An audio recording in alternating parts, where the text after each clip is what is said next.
Okay, what is going on, guys? Welcome back to CEOCAST, and today we're back with another one for quarantine, and today we are going to be talking about motivation. If you haven't seen the last episode, make sure you go watch that now. A lot of you seem to like it, so I'm going to continue doing them right now. Before we get started, if you haven't subscribed already, make sure you do so. It helps me out a lot. Half of you are watching aren't even subscribed, and make sure you go follow us on Instagram as well at CEOCAST. I'll put that here right now, where you can get all the clips and all the content over there as well. So yeah, in this episode, we're going to be talking about motivation. And as I said, I'm going to be talking about motivation in my experience, seeing as there's so many different ways to be motivated and there's not one thing that works for everyone. So I'm going to talk about from my personal experience and what I find myself to be motivated. Some things might not work for someone else. And with that being said, I'm just going to talk about it in my experience. And if you find it relatable to you, make sure you drop a like. So before I start off, I just want to ask you, and make sure you leave a comment as well. What gets you motivated? What wakes you up in the morning thinking, yeah, I need to do this. I need to get on my grind. I need to get my goals completed. I need to achieve so much more in my life. What gets that going for you? Let me know in the comments.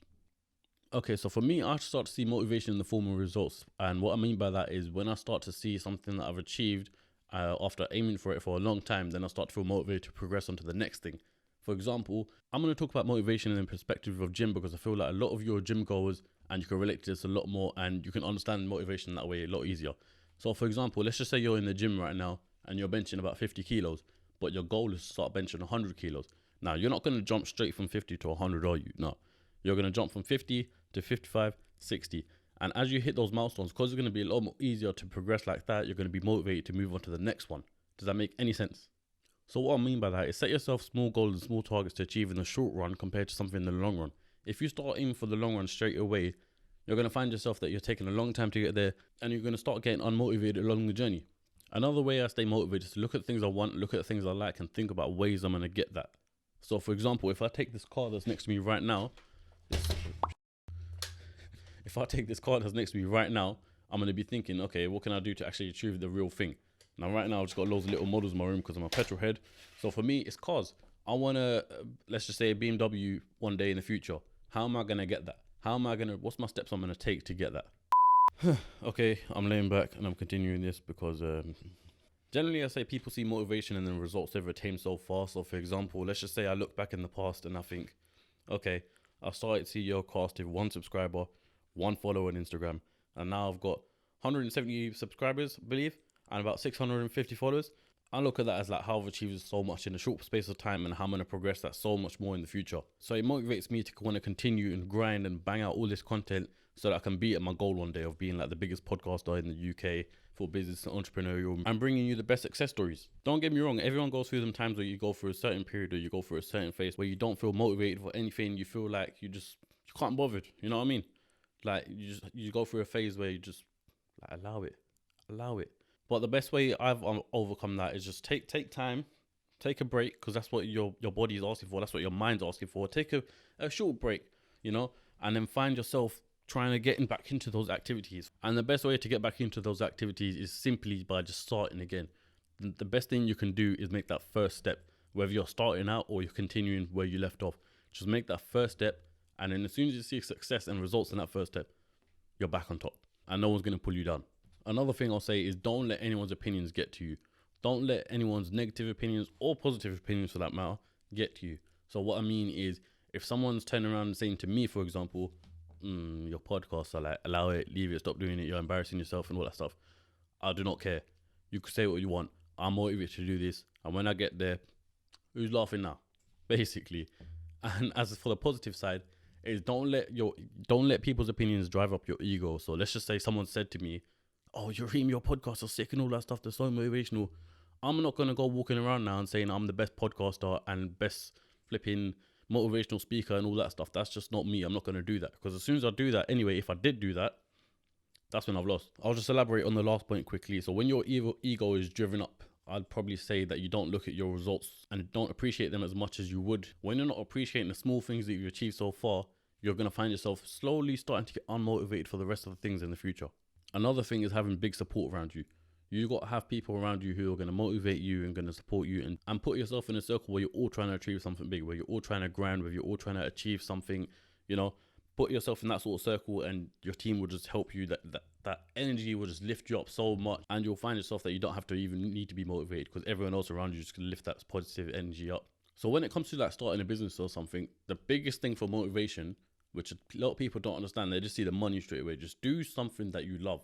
For example, I don't make a single penny of CEOCAST, but I love it, so I'm motivated to do it. If I didn't like it, I'll be like, nah, I can't really be bothered for this. But because I love it and I'm not seeing a single penny, I'm not even thinking about the money. I just love doing this. And when you love doing something, you're going to be motivated to do it 10 times more. I guarantee you that if you do something that you like, you'll achieve so much more in the long run compared to doing something that's all about money. You might not see figures in the first few years.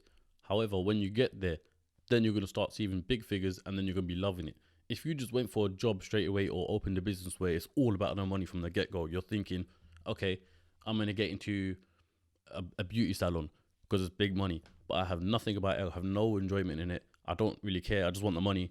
You're going to find yourself that in a few months' time, you're going to be thinking, this ain't really what I want to do. Even if you're making money, you're not going to find any enjoyment from it. You've only got one life. Just enjoy it. Enjoy it. Make your money here and there. But the main thing is just to enjoy your life. And that doesn't always revolve around money. So that's just things that motivate me that I can think of at the back of my head.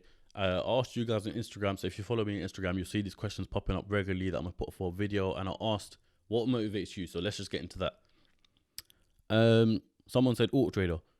I can vouch for that. I'm a petrol head. The amount of times I look at auto trader thinking, okay, how much is this car? What car do I want? All that stuff. What's the plan to get there?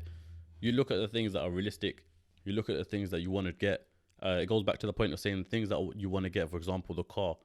Auto trader is a great way to motivate yourself. Cut out distractions and have a routine. Small steps to reach a big goals. So that goes back to the point where I said, don't just aim straight for the big boy. Have small goals in place so you can play upon that and achieve those goals. It's going to motivate you to get to the next one and eventually get into the big goal. By setting targets each month, that's a good one. You can see what you want to do in this month. You want to see what you want to do in the next month. Have targets for yourself so you can achieve better along the year. Think why I started this and what my end goal is. That's a brilliant one. Everyone forgets at some point what their vision was in the first place when they started. Make sure you look back on that when you're unmotivated and see why you started this in the first place. And then you're going to realize, okay, I want to be here. I want to be here. This is my goals. This is my ambition. This is my vision. I'm going straight for it again. Every little step counts towards the big goal which keeps me motivated. For example, day 1, want a new phone. Day 2, want a pair of AirPods. Don't quite understand what you mean there, but what I'm going to say is don't be afraid to get it just because you're thinking I need to save up for the big thing. Just treat yourself. There's no harm in treating yourself. That's what's going to keep you happy, then do it. This is a good one. Block out that negative energy. What's going to come to you will come to you. I agree with that one. Shout out Bearded Pilot. He goes, by constantly reminding myself I don't want to be broke. I've been broken. I hated it. Fair play. If you don't want to be broken, you know exactly what you got to do to stay above the grounds. I don't even know if this is the same, but it came out of my mouth. I'm going to touch upon one last one, and I think this one's very important. I'm going to leave this one on a banger. Saeed Biggie said, my family. Everything you do is for your family, whether it's your family now, like your mum and dad, your sisters, brothers, whatever, or your kids and family in the future. You do it all for your family. That's what we work for. That's what we work hard for. That's what we do everything for. There's so many things everyone else said. I'm going to put that here all on the screen right now so you can see. But yeah, let me know in the comments below what motivates you, what gets you up every day to think I want to achieve my goals today. So make sure you comment, share, and like, and also subscribe because that helps me out massively. Just make sure you subscribe. This episode's coming out on Monday. There's an episode coming out every other day now because of all this madness. So make sure you subscribe. I hope you all stay safe. I hope you're all indoors, protecting everyone else. And on that note, I'll catch you on the next one. You know when you end it, you just got to bang your phone out to act like you're a news presenter. You know when they pick up the newspaper or filing the fake papers and that.